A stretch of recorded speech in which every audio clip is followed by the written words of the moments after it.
विनायकरावांना 3 मुले होती. ते छोट्याशा कंपनीत कामाला होते. त्यांचा भागेल एवढाच पगार होता आणि त्यांची बायको हाऊसवाईफ होती. पगार जास्त नसल्यामुळे त्यांनी आयुष्य काटकसरीने काढले होते. मुलांच्या शिक्षणासाठी त्यांनी खूप मेहनत केली होती व मुलांना खूप शिकवले होते. चांगल्या मोठ्या पदावर मुले कामाला लागली होती. त्यांची मुले कामाला लागल्यानंतर त्यांची लग्न झाली व विनायकरावांनी पण आता रिटायरमेंट घेतली होती. कारण त्यांचे वय झाले होते व ते सारखे सारखे आजारी पडत असायचे. त्यांच्या आजारपणाला मुले कंटाळली होती. त्यांच्या आजाराकडे दुर्लक्ष करत होती. तेव्हा विनायकराव म्हणतात की ज्यांच्यासाठी पूर्ण जीवन दावावर लावले, स्वतःच्या इच्छा मारून टाकल्या, कारण मुलांच्या प्रत्येक इच्छा पूर्ण व्हाव्या म्हणून आज जेव्हा जेव्हा ते काही करण्यायोग्य झाले तर आपल्या म्हाताऱ्या असहाय्य बापालाच असे विचार करत विनायकराव ब्रीफकेस बगलेमध्ये दाबून काठीच्या साहाय्याने सुनसान रस्त्याने चालत जात होते. जेव्हा डोळ्यात आलेल्या पाण्यामुळे वाट अंधुक दिसत तेव्हा ते थोडा वेळ थांबून आपले डोळे पुसत आणि पुन्हा पुन्हा आपल्या मुलांचे शब्द आठवत होते.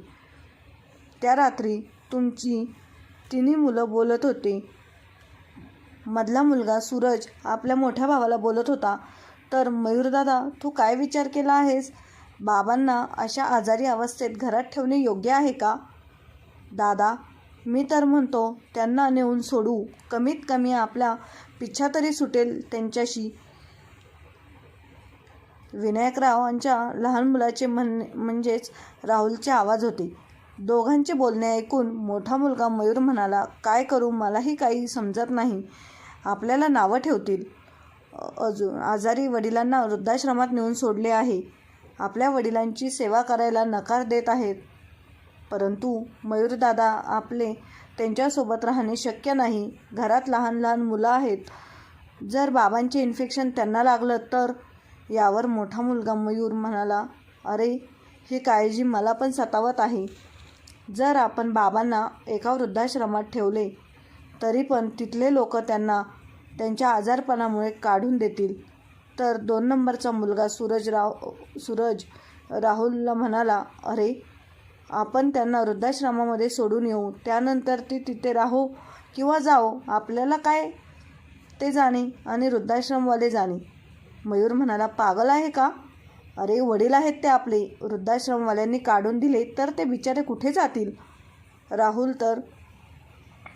राहुल म्हणाला, तर बी पॉझिटिव्ह दादा. अरे, ते चांगले असते तर आपणच कशाला त्यांना घरातून बाहेर काढण्याचा विचार केला असता. त्यांचाही नाईलाज आजार. काय त्यांच्या या आजारापासून आपल्याला धोका नाही का? दादा, समजतं का? बरं नाही, त्यांना टीबी आहे, टीबी. आणि तसे पण त्यांनी आपले जीवन जगून झाले आहे. 2 वर्षानंतर 80 वर्षाचे होऊन जातील.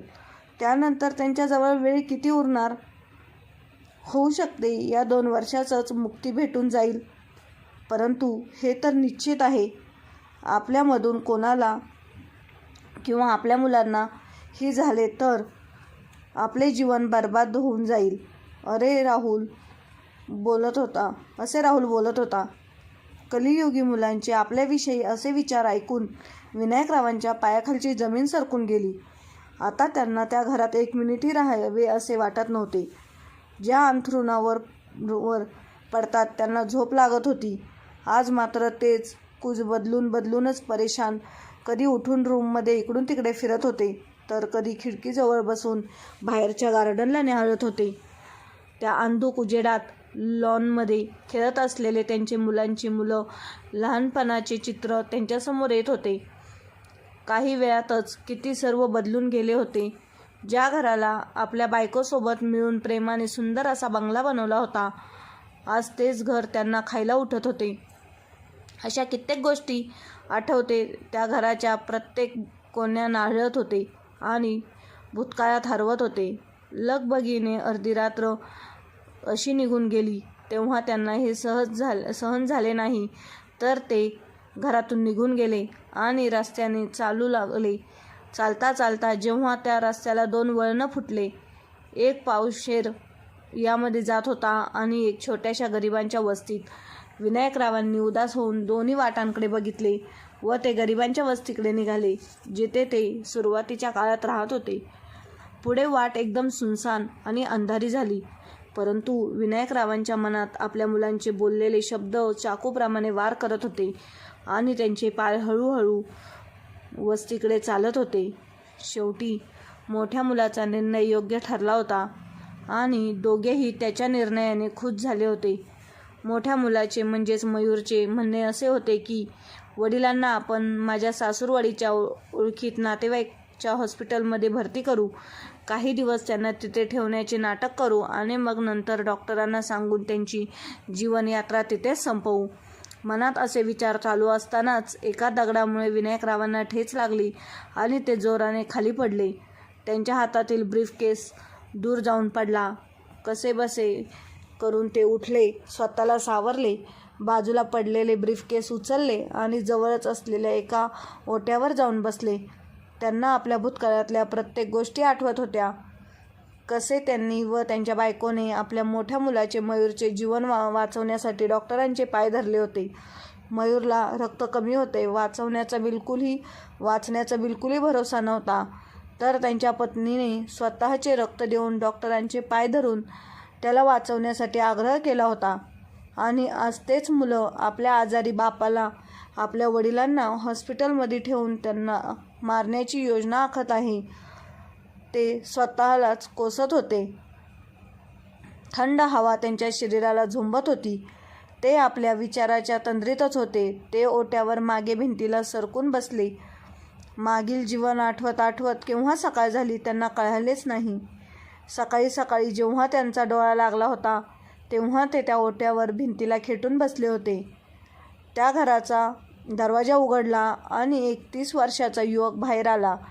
त्याने विनायकरावांच्या खांद्यावर हात ठेवले आणि त्यांना उठवू लागले. विनायकराव एकदम गोंधळून उठले आणि त्यांची क्षमा मागितली व तिथून जाण्याकरता निघाले. तर तो युवक म्हणाला, तुम्ही विनायक बाबा आहे ना? परंतु तुम्ही इथे कसे? विनायकराव त्याच्या चेहऱ्याकडे बघून त्याला ओळखण्याचा प्रयत्न करू लागले, परंतु कमजोर झालेल्या स्मृतीमुळे ते त्याला ओळखू शकले नाही. ते म्हणाले, माफ कर बाळा, मी तुला ओळखले नाही. तो युवक म्हणाला, बाबा, मी तुम्हाला सर्व सांगेन, तुम्ही अगोदर घरात चला. त्यांना घरात घेऊन गेला आणि विनायकरावांना तोंड धुवायला सांगितले. विनायकरावांचे हात तोंड धुवून होईपर्यंत तो चहाचा पेला घेऊन आला व बाबांच्या हातात दिला. विनायकराव म्हणाले, बेटा, मी तुला अजूनही ओळखले नाही. तेव्हा तो म्हणाला, बाबा, मी मायाचा मुलगा अनंत. विनायकराव चहा पिता पिता थांबले. काय अनंत? परंतु तो दूर हो. बाबा, मीच तो अनंता, ज्याला तुमची मुलं पारडा म्हणायचे व माझे थट्टा उडवायचे.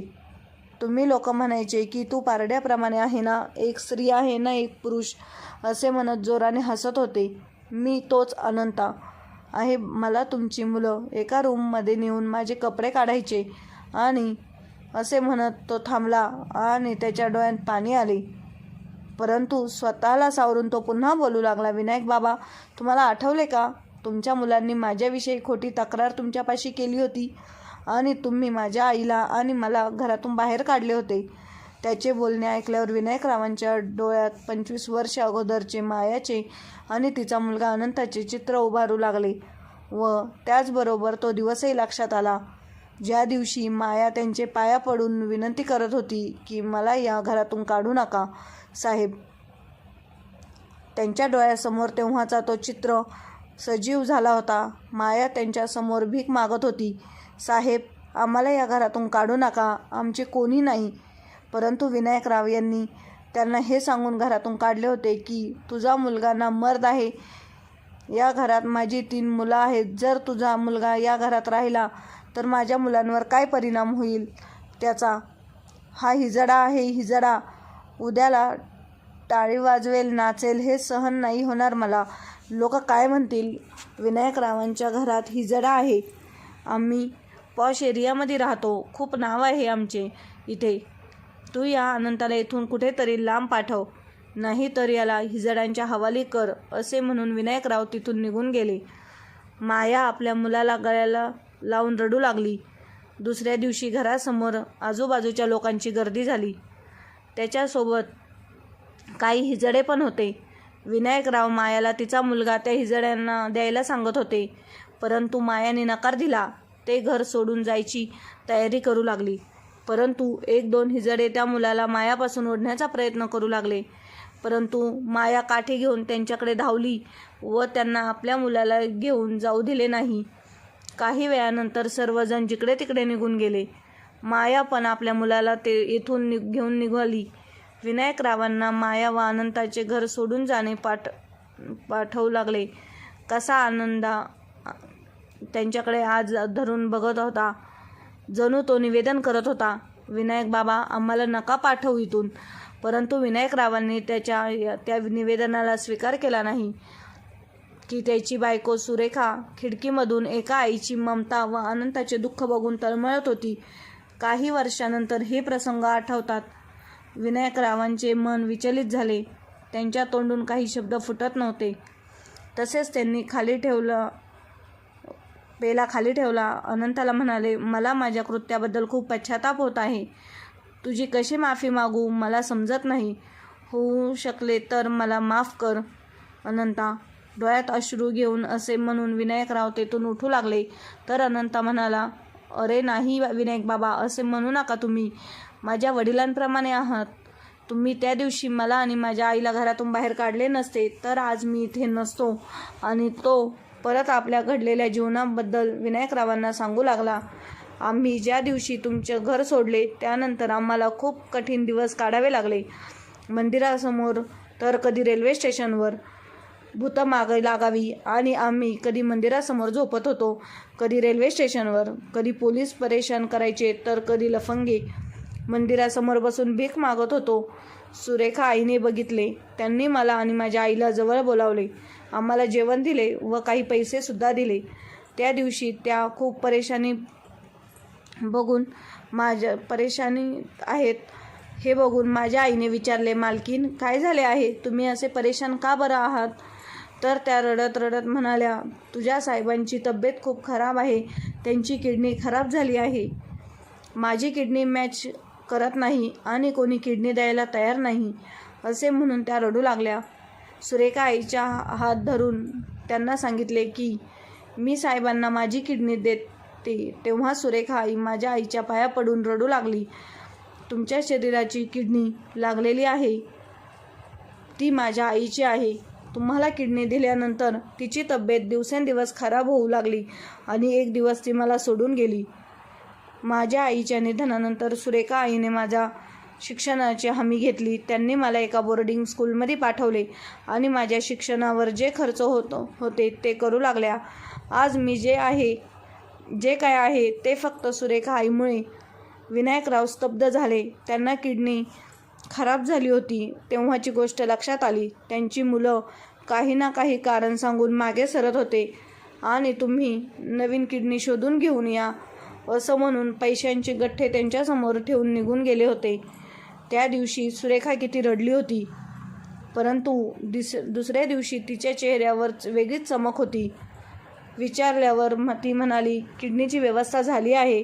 आणि त्यानंतर मग विनायकरावांना काहीच आठवत नाही, कारण त्यांचे लगेच ऑपरेशन सुरू केले.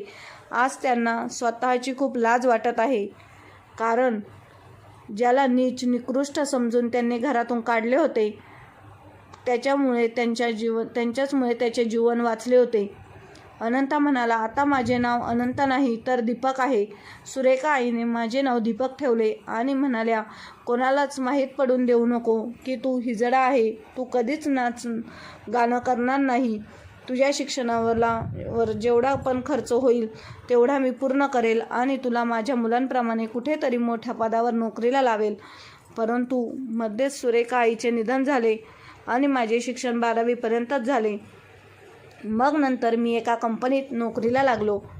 आता मी एका कंपनीमध्ये नोकरी करतो आणि हे घर मला कंपनीतर्फेच मिळाले आहे. असे म्हणताना त्याची नजर विनायकरावांच्या चेहऱ्यावर पडली. तो म्हणाला, विनायक बाबा तुम्ही आजारी आहात का? तो त्यांच्याजवळ जाऊन त्यांना हात लावणार तर विनायक बाबा मागे सरले आणि म्हणाले, मला हात लावू नको, मला TB आहे. माझा रोग तुला होईल, असे म्हणत ते जोराने रडू लागले आणि रडत रडत सर्व घडलेली हकीकत अनंताला ऐकवली. अनंताने त्यांना सांत्वन देत म्हटले, विनायक बाबा, क्वचित तुम्हाला माहीत नाही, मी ज्या कंपनीत काम करतो तेथे TBच्या पेशंटचे औषध बनवले जाते. मी माझ्या वरिष्ठ अधिकाऱ्यांशी बोलून तुमचा हा इलाज विषयी काहीतरी पर्याय शोधतो. तुम्ही निश्चिंत राहा. विनायकराव अनंताच्या गळ्यात पडले आणि म्हणाले, परंतु बेटा, माझा आजार तुला लागला तर? अनंताने त्यांना मध्येच टोकले आणि म्हणाले, नाही बाबा, असे काहीच होत नाही. TBचे आजार कोणाला लागत नाही. आता मला तुमची सेवा करण्याची संधी द्या. आता तुम्ही कुठे जाणार नाही, येथेच राहा माझ्यासोबत, असे म्हणत तो त्यांच्या पायाजवळ बसला. विनायकरावांच्या डोळ्यातून सतत अश्रू वाहत होते. ते अनंताच्या खांद्यावर पडत होते. त्यांना आपल्या करणीचे खूप पश्चाताप होत होता. त्यांच्या जीवनामध्ये अनंता एक देवदूत बनून आला होता. आज त्यांना वाटत होते की अनंता माझा मुलगा असता तर किती बरे झाले असते. त्यांनी प्रेमाने अनंताच्या डोक्यावरून हात फिरवला. काही दिवस ते अनंताबरोबरच राहिले. दिवसेंदिवस त्यांची तब्येत सुधारत होती. एक दिवस अनंता कामावर गेल्यावर विनायकराव घरातून निघून गेले. अनंता घरी आल्यावर त्याने विनायक बाबांना खूप शोधले, परंतु ते त्याला कुठेच भेटले नाहीत. त्याला वाटले ते आपल्या घरी परत गेले आणि तो निराश होऊन बसला. इतक्यात एक ॲटो त्याच्या घरासमोर येऊन थांबली. त्यांनी दार उघडून बघितले तर त्या ॲटोमध्ये विनायक बाबा बसलेले होते आणि म्हणाले, अरे विनायक बाबा, तुम्ही कुठे गेले होते? मला सांगून पण गेले नाहीत. मी किती परेशान झालो होतो. विनायक बाबा म्हणाले, सांगतो, मी तुला सर्व काही सांगतो. अगोदर तू ॲटोमध्ये तर बस. विनायकरावांबरोबर ॲटोमध्ये बसला. 15-20 मिनिटांमध्येच तो ॲटो त्याच्या बंगल्यासमोर येऊन थांबला. विनायकरावांनी अनंताचा हात धरून त्याला घरामध्ये घेऊन गेले. संध्याकाळ होत होती, परंतु विनायकरावांच्या म्हाताऱ्या शरीरात नवीन जोश येत होता. बंगल्यामध्ये लावलेले ते रंगीबेरंगी लाईट त्यांच्यामुळे घर एकदम चमचम करत होते. त्यांनी घरासमोरील गार्डनमध्ये बघितले तर त्यांची तिन्ही मुले दारूचे ग्लास हातात घेऊन बसले होते. समोर टेबलावर दारूच्या बाटल्या ठेवलेल्या होत्या. विनायकराव त्यांच्यासमोर गेले तर ते आश्चर्यचकित झाले. बाबा, कुठे गेले होते तुम्ही? आणि हा काय तमाशा लावलाय तुम्ही? जायचे होते तर सांगून जायचे ना. तोंड घेऊन निघाले रात्री चोरांसारखे. आम्ही तुम्हाला किती शोधले. तर विनायकराव म्हणाले, परंतु तुम्ही तर माझ्यासोबत राहायला तयार नव्हते ना, तर मग मला का बरं शोधत होते? हे ऐकून त्यांची तिन्ही मुलं दंग झाली. हिम्मत करून सर्वात लहान मुलगा राहुल समोर आला आणि म्हणाला, ते याच्यासाठी की तुम्हाला TB आहे आणि हा TB आम्हाला किंवा आमच्या मुलांना होऊ नये म्हणून आम्ही तुम्हाला आमच्यासोबत नाही ठेवू शकत. अच्छा, तर मग मी तुमच्यासोबत नाही राहू शकत ना? विनायकराव म्हणाले. तर 2 नंबरचा मुलगा सूरज लगेच म्हणाला, हो, खरंच आहे तुमचं. नाही राहू शकत आम्ही तुमच्यासोबत. विनायकराव म्हणाले, ठीक आहे, मला माहीतच होते असेच होणार आहे, म्हणून मी एक निर्णय घेतला आहे. म्हणजे काय अर्थ आहे त्याचा? मयूरने विचारले. तर विनायकराव म्हणाले, हेच की तुम्ही माझ्यासोबत नाही राहू शकत तर तुम्ही तुमच्या राहण्यासाठी ठिकाण बघून घ्या, कारण हे घर माझे आहे आणि माझ्या नावावर आहे. मी या घराच्या जागेवर एक आश्रम बांधण्याचा निर्णय घेतला आहे, जेथे परिवाराने व समाजाने दुखावलेल्या लोकांना सहारा भेटू शकेल, ज्यांची सेवा होऊ शकेल आणि त्यांची सर्व जबाबदारी माझ्या या दत्तक घेतलेल्या मुलावर म्हणजेच दीपकची आहे. हाच या आश्रमाला सांभाळेल, असे म्हणत विनायकरावांनी अनंताच्या डोक्यावरून हात फिरवला आणि संपत्तीचे कागद दीपकच्या हातात देऊन त्याला बघायला सांगितले. तिन्ही मुलं एक दुसरी यांची तोंड बघत होते आणि ते संपत्तीचे कागद असे फडफडत होते जसे ते तिघांवर जोरजोराने हसत होते. आज त्यांना आपल्या कळणीचे फळ भेटले होते. एक वडील आपल्या मुलांना फक्त प्रेमच नाही देऊ शकत, तर त्यांना त्यांच्या जीवनाचा पाठही शिकवू शकतात. तसंच विनायकरावांनी आपल्या तिन्ही मुलांना चांगलीच अद्दल घडवली होती. त्यांनी आपली प्रॉपर्टी अनंताला सांभाळायला सांगितली, त्याच्या स्वाधीन केली. अशा प्रकारे विनायकरावांनी आपल्या मुलांना अद्दल घडवली. तर मित्रांनो, तुम्हाला आजची स्टोरी कशी वाटली कमेंट बॉक्समध्ये नक्की कळवा आणि आवडली असेल तर शेअर सबस्क्राईब नक्की करा. धन्यवाद.